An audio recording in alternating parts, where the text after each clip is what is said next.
buena noche, gracias por estar en sintonía de TN23, Todo Noticias, su programa A la Medida, el análisis de la noticia. Hoy, martes 16 de octubre, te doy también la más cordial de las noches. Es un honor estar contigo, Sandy. Gracias, Julio, muy buenas noches. Gracias a ustedes por estar pendientes, como cada noche, de este programa que es suyo, donde le damos herramientas para que usted pueda analizar y sacar sus propias conclusiones de los temas que marcan la jornada, Julio. ¿Y qué te parece si iniciamos con los titulares? Me parece excelente, hagámoslo. Bienvenidos. Presidente Morales mantiene la inmunidad. La solicitud de antejuicio fue archivada. Tenemos los detalles de lo que pasó en el Pleno del Congreso. Deniegan visas a CICIG. La comisión informó en un comunicado que fueron revocadas 3 visas de cortesía y se derogó la emisión de visas a 8 funcionarios. La caravana de migrantes se encuentra en la capital. Vienen de Honduras y buscan alcanzar el llamado sueño americano en medio de amenazas de Donald Trump. Trump advierte a Honduras, Guatemala y El Salvador. Afirma que cortará toda la ayuda financiera si permiten que la caravana de migrantes llegue a la frontera estadounidense. Arresto domiciliario a exdiputados. Jueza de mayor riesgo resolvió otorgar medidas sustitutivas en un caso donde son acusados de corrupción. Mesoamérica sin hambre. La Embajada de México realizó un encuentro titulado Saberes y Sabores, parte de un programa que promueve la alimentación saludable.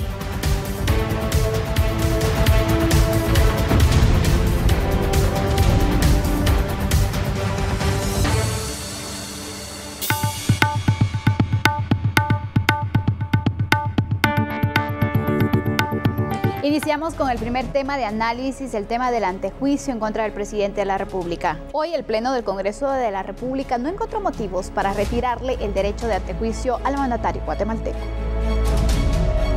Se supone que el dignatario sujeto a este proceso de antejuicio estaría fuera de los alcances de la presunta normativa aplicable, razón por la cual se estima que estas diligencias de antejuicio promovidas en contra del ciudadano Jimmy Morales Cabrera, legítimo presidente constitucional de la República de Guatemala, no son políticas ni espurias, pero que se consideran ilegítimas, razón por la cual nos permitimos al honorable Pleno del Congreso de la República de Guatemala recomendar: 1. Que no sea retirada la inmunidad al ciudadano Jimmy Morales Cabrera, presidente legítimo y constitucional de la República de Guatemala. No habiendo mayoría, queda improbado declarar con lugar a formación de causa las diligencias de antejuicio en contra de don Jimmy Morales Cabrera, presidente constitucional y legítimo de la República de Guatemala. Bien, como usted sabe, una comisión pesquisidora que se integró por sorteo analizó y conoció el antejuicio contra el presidente Jimmy Morales. De sus miembros, que fueron 5, 4 votaron a favor de mantener el tema de la inmunidad presidencial a través del antejuicio. En el informe, la comisión concluyó que no hay elementos suficientes que hagan que se le retire la inmunidad al presidente Morales.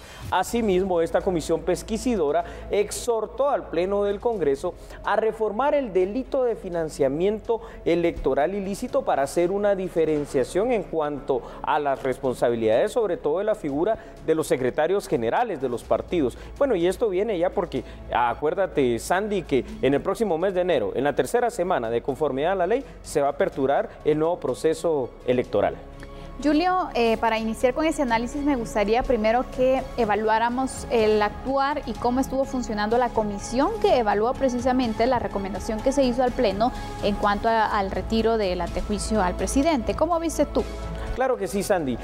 Primero creo que me llama la atención el hecho, me gusta cómo el Congreso de la República designa quienes integran una comisión, en este caso esta específicamente o cualquier otra comisión. Son sorteos y eso es bueno, ¿verdad? Porque entonces en esa comisión inclusive habían 2 diputados de la UNE, que uno puede decir, bueno, son diputados de Encuentro por Guatemala y otros partidos que pueden ser no afines, llamémoslo así, a los partidos, al partido de gobierno en este caso. Y sin embargo, a pesar de eso y el tiempo que se tomaron y las entrevistas que hicieron y además la investigación documental también, determinaron 4 de los 5 miembros que no habían elementos de juicio suficientes para quitar precisamente este derecho de inmunidad llamado antejuicio al presidente de la República. Entonces, esto me parece sano porque es un ejercicio bastante democrático, bastante libre, en el cual pues cada uno de los diputados creo que tuvo la libertad de conocer y de tomar la decisión. Y entonces, como recomendación obvia, después de este tiempo, ¿cuánto tiempo fue, Sandy? Como 2 meses aproximadamente de investigación, que tampoco fue corto tiempo, determinan precisamente en el informe lo que hoy presentaron ante el Pleno, y el Pleno lo único que hizo fue ratificarlo con 79 votos. Si ustedes, 5 comisionados de este Congreso de la República dicen que no hay elementos suficientes, pues no quitamos el antejuicio. Definitivamente hoy se demostró entonces pues ese trabajo que se puede realizar incluso entre bancadas que no son de la misma, sino que teníamos variación ahí, lo podríamos ver. Pero aparte de ello, Julio, ¿qué mensaje envía el Congreso a la población con ese tipo de decisiones? Bueno, yo creo que es un mensaje positivo al final de cuentas. Mucha parte de la población estará de acuerdo con la decisión y otra parte no estará de acuerdo. Y esto es bueno porque en un sistema finalmente republicano, un sistema también democrático de pesos y contrapesos y 3 poderes, en este caso vemos cómo ese sistema de pesos y contrapesos se hace efectivo. Se conoce un antejuicio para el presidente del organismo o poder ejecutivo y lo hace una comisión del legislativo. Y pues con toda la...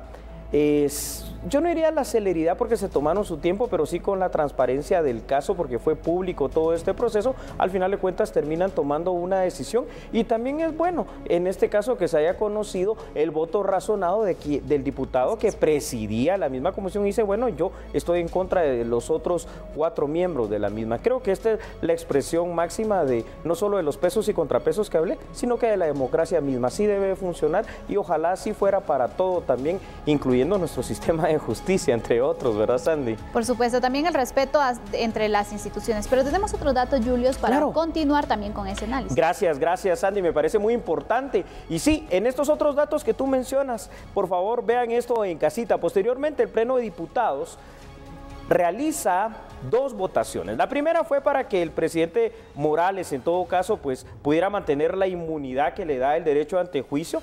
79 diputados fueron los que votaron a favor de esa decisión. Y la segunda votación fue para retirarle la inmunidad.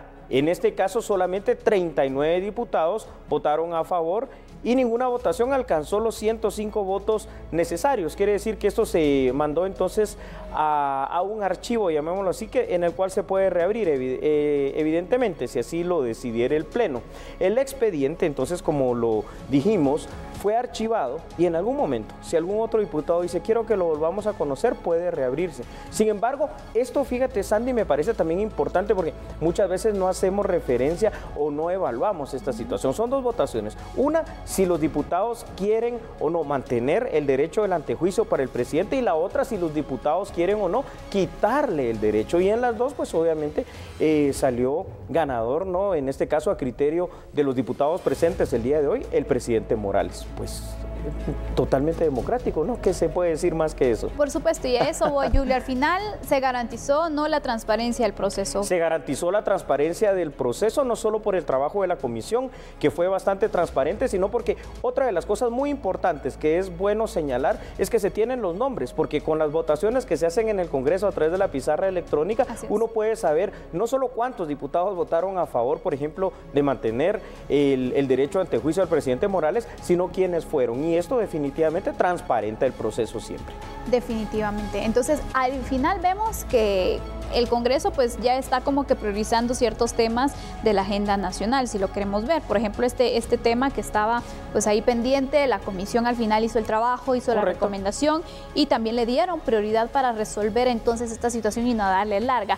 ¿Cómo ves tú esta situación? Yo creo que es doblemente bueno. Primero, por lo que tú decías, que quiero recalcarlo, ¿no? El trabajo de la comisión, al final de cuentas, libre y democrático en este sentido, pero también porque en su momento se hizo valer la petición de un ciudadano, de un grupo de ciudadanos que dijeron, miren, yo quiero interponer un antejuicio en contra de una figura que es un presidente de uno de los 3 organismos del Estado. Y que lo hizo basándose en la ley. Y que se hizo basándose en la ley y que se resuelve hoy también basados en ley. Pero lo bueno, al final de cuentas, es que se vio cuál fue el proceso y ya se tiene un resultado. Y bueno, el presidente Morales, como resultado de lo mismo, pues sigue, ¿no?, con su derecho de antejuicio, gobernando como el presidente del Poder Ejecutivo que fue electo en su momento. Ahí Julio, está. Para ir aclarando este tema, yo quisiéramos que recapituláramos un poco acerca de lo que la ley manda en cuanto a una solicitud de antejuicio. Por ejemplo, este caso del presidente, ¿cómo fue que inició los procesos que se llevaron para que de esa forma las personas entonces puedan comprender cómo fueron los pasos que siguieron los diputados y obviamente desde que llegue esa solicitud?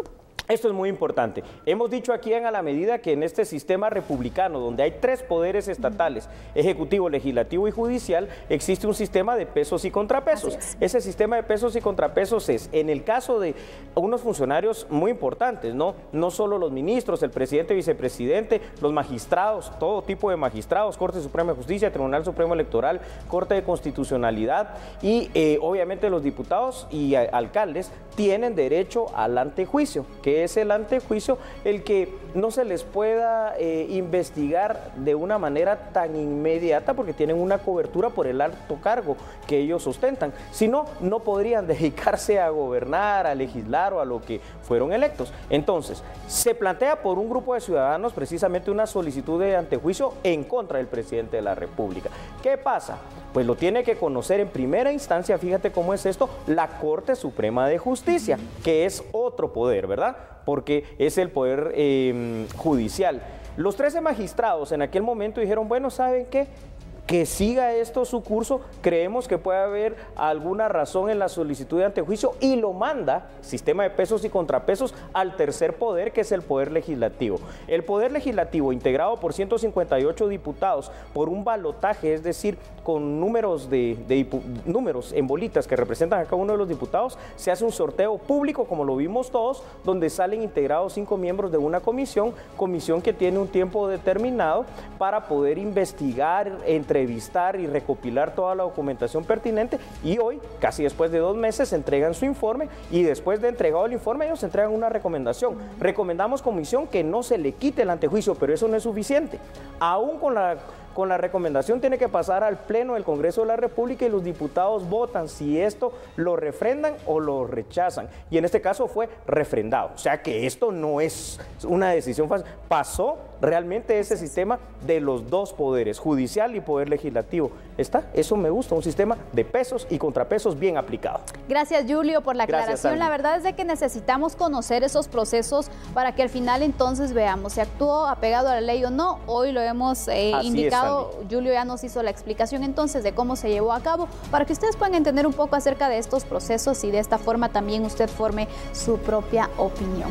De esta manera nos vamos a una pausa, ¿te parece? Claro que sí, me parece. No cambie, somos A la Medida.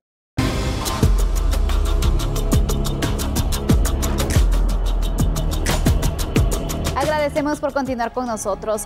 Hoy, por medio de un comunicado de prensa, la CICIG dio a conocer que la Cancillería guatemalteca revocará las visas de cortesía a varios funcionarios de este ente investigador.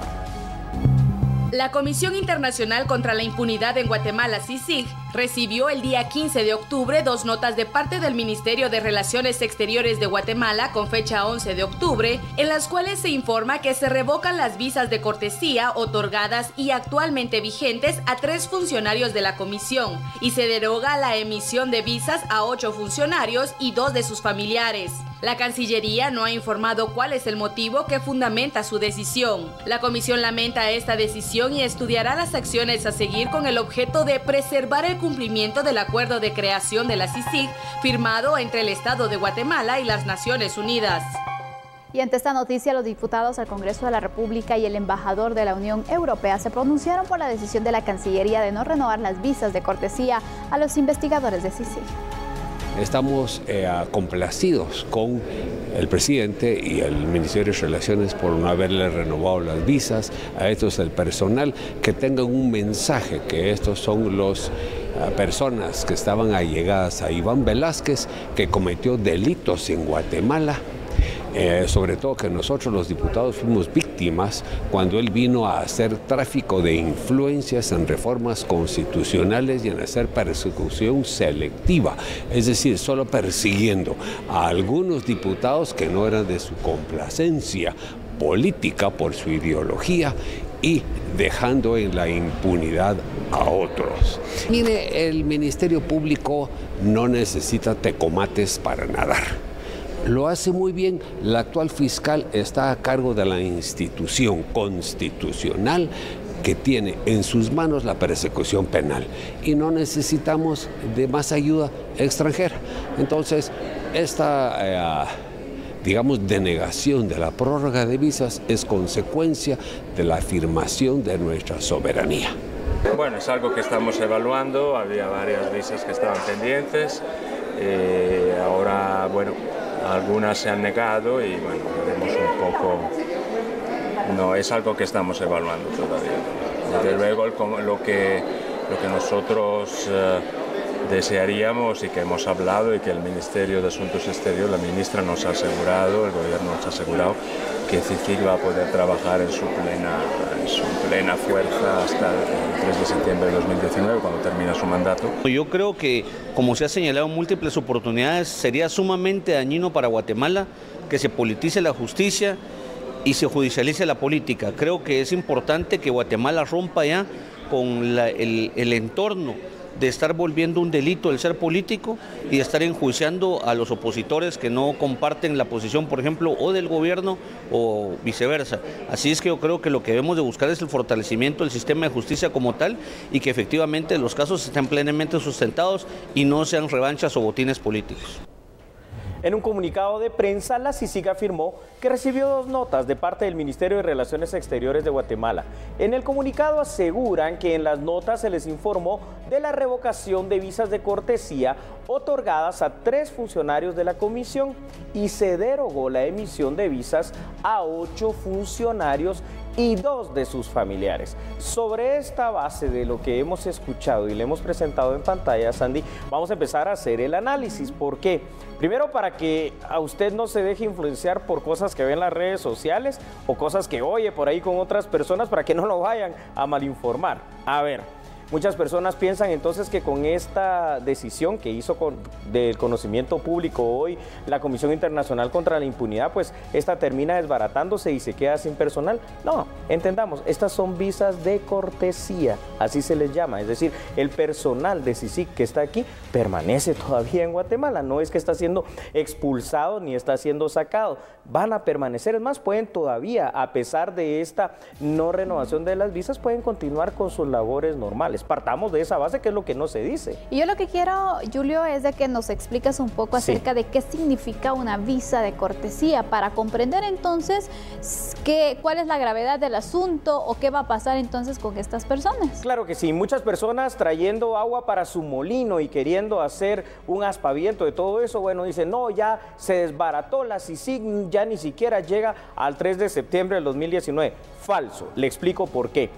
Toda misión diplomática, cualquier estado, y en este caso el estado guatemalteco, otorga una cantidad de visas de cortesía. Estas visas son para que precisamente estos funcionarios tengan las prerrogativas en cualquiera de los 3 niveles de diplomáticos, ya sea embajador, cónsul o en este caso como lo tienen los funcionarios de CICIG, que es la categoría C en cuanto a personal diplomático, llamémoslo así, de esta forma. Estas visas de cortesía pues lo que les permiten es entrar y salir sin mayores cortapisas, inclusive con ese beneficio de la valija diplomática en la cual pueden entrar y sacar muchísimas cosas que ellos deseen. Pero ¿qué pasa en realidad? Al final de cuentas, la nacionalidad de muchos de los trabajadores de CICIG, extranjeros me refiero, que están aquí en Guatemala, hace que no necesiten el visado para estar en el país. Esto fue una cuestión, a como yo lo veo, que se deriva de lo siguiente. A ver, desde el 27 de agosto del año 2017 hay un problema que se puede llamar un conflicto diplomático entre el Estado guatemalteco y Naciones Unidas. Este año todavía, hace poco, en el Pleno de Naciones Unidas, el presidente Morales hizo esto de conocimiento público a todo el Pleno de Naciones Unidas, y obviamente en la reunión breve que tuvo con el secretario general de Naciones Unidas, Antonio Guterres, este manifestó, por lo menos de manera verbal, el interés entonces de que sí se hiciera caso de lo que dice el artículo 12 del convenio de creación de CICIG, es decir, si hay un problema, pues busquemos la solución nosotros dos, Naciones Unidas y Estado guatemalteco. A la fecha eso no ha pasado, entonces es como una consecuencia, como una reacción también que tiene el Estado guatemalteco para decir, no te estoy sacando a tus funcionarios, ni te los estoy expulsando, ni los estoy declarando non grato, es más, pueden permanecer en terreno guatemalteco, pueden permanecer todavía trabajando, pero mira, hago esto, que te retiro estas visas diplomáticas de cortesía, porque no has tenido esa situación de cumplir con lo que dijiste como entidad internacional, que es Naciones Unidas, de dialogar para el tema de lo del comisionado. Sencillamente así lo veo. Pero los funcionarios aquí van a seguir, así que no es cierto que la CICIG se desbarató. Y al final, entonces, es un envío de mensajes a través de acciones lo que se está realizando, Julio, por lo que hemos visto. Es perdona que te interrumpa, es lo que tú dices en este instante, es un envío de mensaje diplomático a través del uso de la diplomacia, diciendo, siguen tus funcionarios, pero les quito estas visas de cortesía. Para al final tener también un mayor control, ¿no?, en el tema de entradas y salidas a nuestro país, porque ellos pues también pues tienen esa opción de poder hacerlo y es parte del trabajo también, ¿no? Ahora, ojo, sí, obviamente esto les ha permitido traer mucho equipo, muchas cuestiones. En su momento, al principio, la gente se escandalizaba porque estaban entrando armas, bueno, pero es que esto es permitido, es que por eso tienen este tipo de visado también. Ahora recordemos una cuestión, de los 3 personajes que se les retiró precisamente estas visas de cortesía, como se llaman, está el abogado colombiano de apellido Orozco. El abogado colombiano de apellido Orozco ha tenido 2 episodios muy amargos aquí en Guatemala. Uno de ellos en el año 2013, cuando el testigo protegido de CICIG, por cierto, Mario Paz Mejía, ya prácticamente en su lecho de muerte dice, mire, este señor, o sea, él, Orozco, fue el que me dijo que inculpar a tales personas. En aquel momento los hermanos Valdés Pais, yo ni los conozco. Y segundo, hace pocos meses, como ustedes recordarán, este mismo abogado Orozco, que es el que litiga precisamente en las audiencias representando a CICIG, lo que dijo fue que CICIG estaba por encima de la Constitución. Y perdonen, pero aquí en Guatemala, al menos en nuestro territorio, nada está por encima de la ley y menos de la Constitución. Eso es para que ustedes tomen en cuenta entonces a quiénes fue que se les retiró este visado y también un poco el contexto, ¿no? Pero tenemos otros datos, Julio, para poder aclarar. Claro que sí, Sandy. Vamos a ir terminando ya este tema con esta información que tú muy bien has dicho. Se afirmó en el comunicado de prensa que la CICIG, por parte de ellos, que no fueron informados del motivo del fundamento de la decisión, y afirma la CICIG que lamentan la decisión y estudiarán las acciones a seguir. Pues bueno, no fueron informados del motivo y estudiarán acciones, pero ya no hay más acciones que seguir. Es una decisión tomada por parte del Estado guatemalteco. Yo creo que al final de cuentas, lástima, porque están quedando ya solo 10 meses. Y hay una parte, y eso es lo que usted no encuentra muchas veces en las redes sociales ni en otros medios, y es la parte de la Organización de Naciones Unidas, y más concretamente del secretario Antonio Guterres, que no ha querido negociar, como dice el famoso artículo 12, con el gobierno guatemalteco. Yo creo que al final acción, creo que reacción. Definitivamente, y el gobierno de Guatemala tiene la opción y tiene pues la facultad de poder tomar este tipo de decisiones, pero sí creo que faltó el tema de aclarar un poco el motivo para no generar este tipo de incertidumbre, ni también versiones que no son ciertas. Pero por eso, lo que tú dices que es tan cierto, usted que está viendo a la medida, pues ahora ya lo sabe. Si yo voy a otro país, en este caso como el abogado Orozco, y hago e invento testigos protegidos, que después el caso este de Rosenberg se cayó el año pasado, y que después digo que soy superior a las máximas leyes del país, ahí está también la consecuencia. Bueno, concluimos con el tema. Vamos a darle a conocer otras noticias, así que lo invitamos a que continúe con nosotros.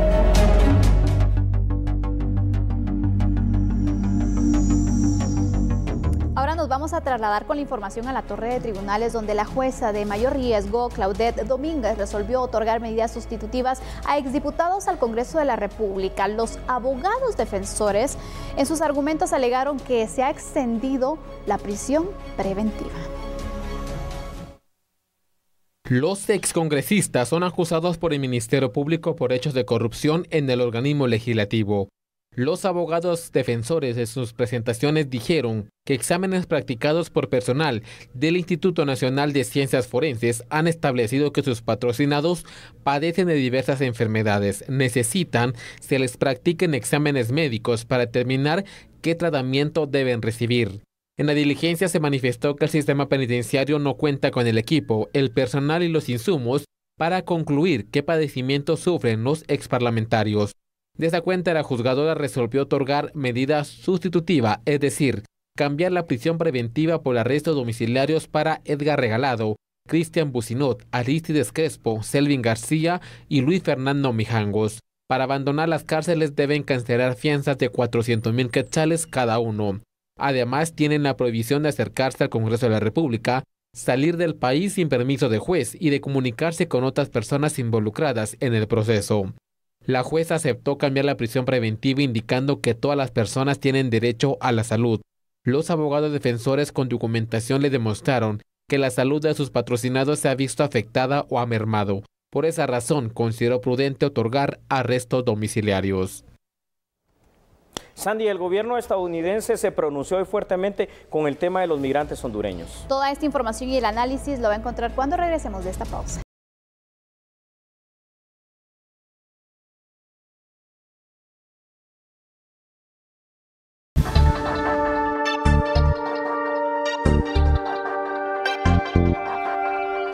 Ahora hablemos acerca de esta situación que desde el fin de semana ha dado de qué hablar, la movilización de hondureños. Y es que con la bandera negro de este país, los migrantes siguen con su marcha y mantienen el firme propósito de llegar a los Estados Unidos. Pues la verdad ha estado bien duro todo, porque ayer lo venimos caminando desde que salimos de Ocotepeque hasta acá y está bien matado el camino. Los pies duelen demasiado, hasta llagas, ampollas salen. Hoy toca de nuevo caminar. Sí, bastante. Sí lo dan, por rato lo dan así, pero hay carros que se van llenos y amontonados, pero ahí vamos.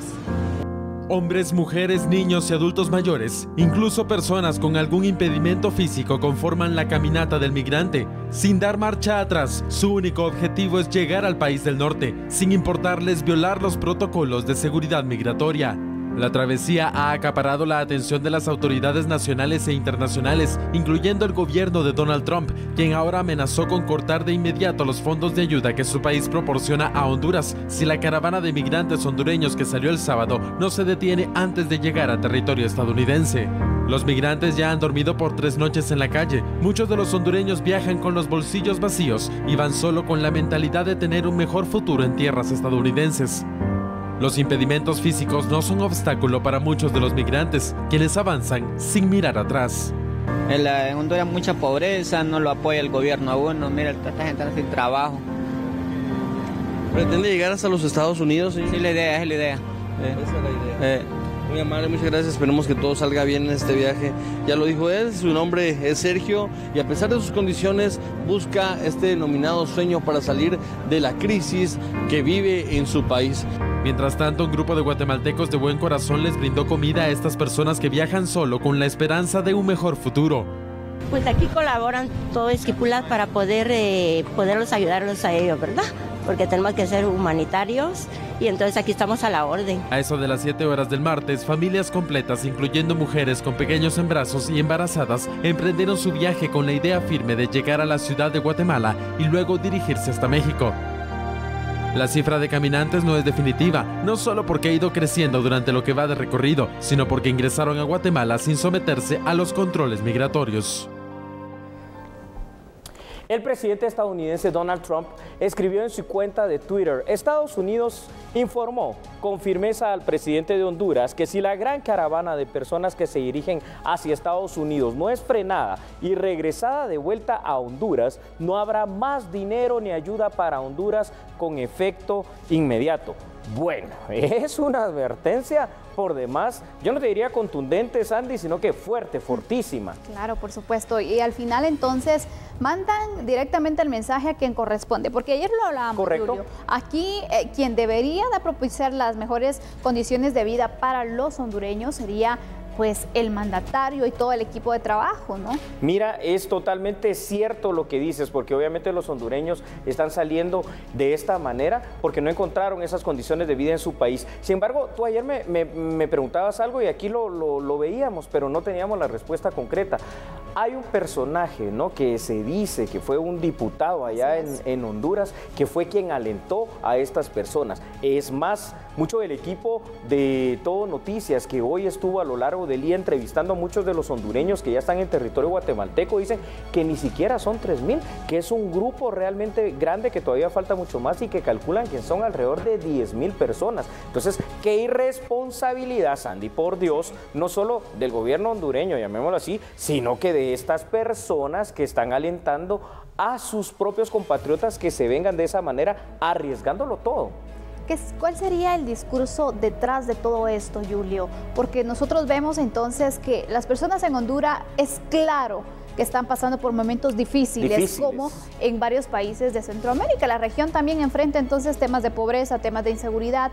Al final tenemos problemas en común, pero ¿cuál sería entonces el mensaje de fondo que se da de esta movilización? Porque alentarlos así, aparte de ellos hacer el llamado de que se les apoye, Guatemala lo está haciendo de una forma muy solidaria, pero ¿cuál es el mensaje detrás de todo esto? Parto para la respuesta de lo que me preguntas con lo último que acabas de decir de una forma muy puntual. El aplauso para el pueblo guatemalteco en todos lados por donde han pasado los hermanos hondureños es realmente meritorio, porque qué solidaridad la de nosotros, ¿no? Sin embargo, yo creo que el mensaje detrás de todo esto puede ser varios, es decir, no sé, desde el hecho de arriesgar, de querer ganar protagonismo, de que vaya y pruebe suerte, o simple y sencillamente como el mismo presidente hondureño decía, mire, estos son mis enemigos políticos que realmente están poniendo en jaque no solo el gobierno hondureño, sino que están poniendo en riesgo las relaciones bilaterales con Estados Unidos y están poniendo en riesgo, y eso es lo peor, la vida de estos hondureños. Hay más información que queremos, si me lo permite, Sandy, compartir, por favor, con nuestros televidentes. Ahora, este mensaje fue reforzado además el día de hoy también por otro mensaje del vicepresidente estadounidense Mike Pence, quien también escribió en su cuenta de Twitter: hablé con el presidente Hernández de Honduras sobre la caravana de migrantes que se dirige a Estados Unidos. Le transmitió un mensaje fuerte de Donald Trump: no habrá más ayuda si la caravana no se detiene. Le dije que Estados Unidos no tolerará esta flagrante falta de consideración hacia nuestra frontera y nuestra soberanía. Y llama la atención esta situación porque, aparte de todo, recuerdas que acaban de tener una cumbre con el vicepresidente Mike Pence, los presidentes del Triángulo Norte, donde uno de los temas de énfasis es precisamente el tema de las migraciones. Ojo, allí se entendió, o tal vez algunos no lo entendieron bien, no en el tema tanto de que ya no haya tanta migración, que eso es bien difícil de frenar, pero el tema era: evitemos las migraciones haciendo que los países del Triángulo Norte tengan precisamente las oportunidades de desarrollo, de empleo, de trabajo y de condiciones de vida para que las personas permanezcan en ellos. Y en base entonces a lo que se habló en esta segunda conferencia de la prosperidad y seguridad, entonces recordemos en Estados Unidos, ¿tú cómo ves el actuar de las autoridades de Honduras al final con esta movilización? Completamente mal, un descontrol evidente que se ve en este instante. No se han metido en nada. No, para nada. Es más, no han habido mensajes contundentes que hayan transmitido a la población hondureña precisamente el propio presidente. Y es que también ha de ser difícil, porque si ya tienes a tus compatriotas en un número tan grande viajando hacia Estados Unidos, la pregunta es, Sandy, ¿estará ya entonces preparado el gobierno hondureño para evitar que una nueva oleada humana de migrantes vuelva a hacer lo mismo? Porque lo que sí no se vale es, por la razón que sea, y menos por pseudo liderazgos que son los que los están alentando, que las personas pongan en riesgo no solo su vida, la vida de sus hijos. ¿Cuántos menores hay ahí en esta caravana? Julio, pero hay que hablar algo. En realidad existe un plan para la prosperidad. ¿Dónde están los países del Triángulo Norte? Honduras está dentro de este plan, y dentro del plan se incluye incluso un aporte económico para evitar este tipo de temas. Entonces, al final, el aporte no se estará utilizando como se debería. ¿Qué está pasando? Porque prácticamente esa es la amenaza que hace Estados Unidos. Bueno, ¿la ayuda se acabaría? ¿Qué pasaría con ¿Qué Honduras? está pasando? Es una buena pregunta. Recordemos que Estados Unidos es nuestro principal socio comercial, no solo de Guatemala. Estoy hablando de los países centroamericanos y, por supuesto, de los países del Triángulo Norte. Entonces, esa ayuda grande que ha enviado el gobierno estadounidense, ¿qué está haciendo? Pero no solo esa ayuda, Sandy, las remesas que los hondureños están enviando a sus compatriotas, ¿qué está sucediendo? La clase política hondureña, ¿qué está haciendo? Entonces, realmente creo que compartimos estos tres países del Triángulo Norte una problemática muy fuerte, con una situación en la cual tenemos que apostarle fuertemente a algunas otras situaciones como la seguridad. Guatemala, por su parte, ante esta crisis humanitaria que está viviendo en Honduras con estos migrantes, está actuando de una manera que es plausible. Por supuesto, y bueno, vamos a concluir con este tema, le vamos a dar seguimiento porque obviamente el recorrido continúa, algunos grupos ya incluso se encuentran en la ciudad de Guatemala y vamos a estar pendientes. Ahora continuamos con otras noticias. Los exsecretarios del Ministerio Público que ejercieron durante la gestión de Telma Aldana se pronunciaron ante los hallazgos señalados por la actual fiscal general. En los nombramientos de fiscales regionales, hablemos específicamente, y coordinadora nacional para la conferencia. Aquí tenemos detalles respecto a qué fue lo que dijeron, cuáles fueron los argumentos al respecto. El fundamento de la ley establece que se deberían de crear las regiones que la ley estableciera, y paralelo a eso se hizo un reglamento de regionalización del Ministerio Público. Este reglamento de regionalización del Ministerio Público, por supuesto que está vigente. Sin embargo, nosotros sí tenemos reglamento. Debe ser personas que conozcan la institución. El Ministerio Público nace en 1994 y desde 1996 el Ministerio Público realiza concursos por oposición.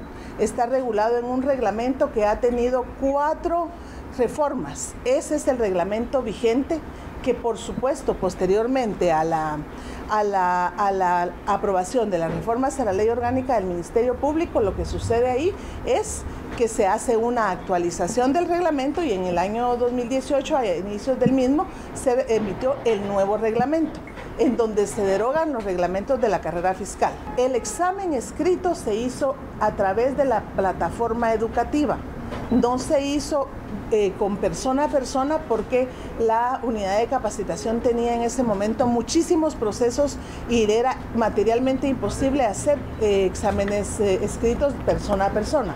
Y como la materia educativa lo permite, existe una plataforma educativa en el Ministerio Público, se hicieron las convocatorias para todos los fiscales aspirantes. La convocatoria estuvo puesta 30 días en el sistema. ¿Qué es lo que la licenciada Aldana privilegió y las razones por las cuales la convocatoria fue interna? Entonces, por sentido común se entiende que si una convocatoria es interna es solo para el personal, y al ser solo para el personal no se puede difundir en ningún diario de mayor circulación. ¿Por qué razón? Porque es el personal interno el que tiene que aplicar a eso, y estuvo en la plataforma del Ministerio Público. La fiscal general de la República, Consuelo Porras, explicó el motivo de la revocatoria de los 8 nombramientos a fiscales regionales. Aquí en A la Medida la información. Que no existió determinación por escrito de necesidades del servicio para la oposición por parte de la fiscal general, porque la ley es clara al indicar que si se establece esta necesidad del servicio, el fiscal general tiene que ordenar a la escuela de capacitación a abrir este concurso para convocar a los aspirantes que tengan el interés de participar. Sin embargo, se advierte de las actuaciones obrantes en toda esta documentación, que fue directamente la fiscal general la que convocó y no por conducto de la escuela de capacitación, tal y como lo establece el artículo 79 de la Ley Orgánica del Ministerio Público.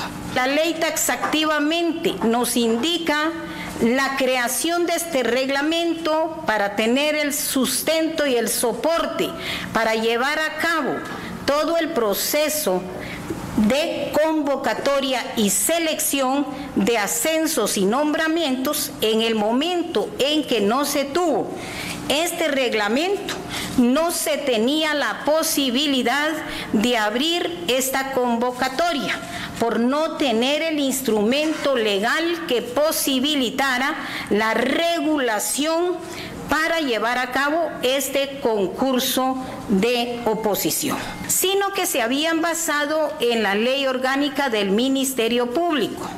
Situación que tampoco sucedió así, por cuanto que claramente el artículo 79 de la Ley Orgánica del Ministerio Público establece todos los parámetros que se deben de cumplir para llevar a cabo verdaderamente este concurso de convocatoria. Se incumplió también lo establecido en el artículo 79 de la Ley Orgánica del Ministerio Público. ¿Por qué razón? Porque claramente dice el artículo: el proceso de oposición para ingreso y ascenso en la carrera fiscal comprenderá las siguientes etapas. Precalificación: reunir los requisitos legales exigidos para el cargo y no tener causal de incompatibilidad. No se pudo establecer este extremo por cuanto que no se tenía reglamento. Luego dice el concurso de oposición. El concurso de oposición se realizará respetando las siguientes etapas. Un examen de mérito. La unidad de capacitación calificará el mérito del aspirante evaluando sus antecedentes profesionales de acuerdo a la tabla fijada en el reglamento. Sobre la base de que podía hacer esta ponderación de calificación de méritos si no existía el reglamento que normara esta tabla que podía servirle de base para la ponderación correspondiente. Luego dice, prueba escrita de conocimiento.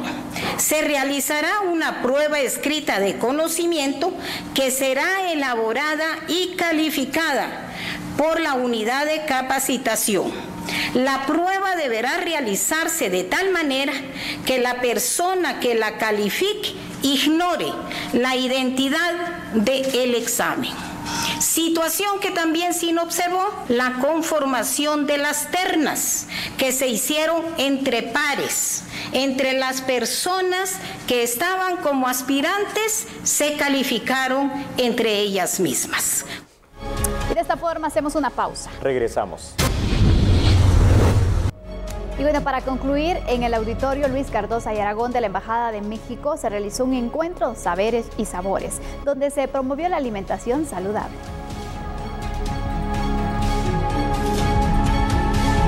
Como parte de las estrategias de apoyo para mejorar la alimentación y subsistencia de las familias del Corredor Seco, se resaltó el papel de la Agencia Mexicana de Cooperación Internacional para el Desarrollo, AMEXIT, pues ha logrado que más de 2,000 familias se desarrollen. México colabora con Guatemala a través del programa Mesoamérica Sin Hambre.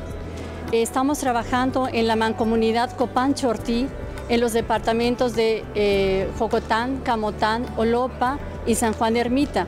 ¿Cómo contribuimos? Tenemos varios programas. Por un lado, estamos generando criaderos de tilapia, también criaderos de conejo.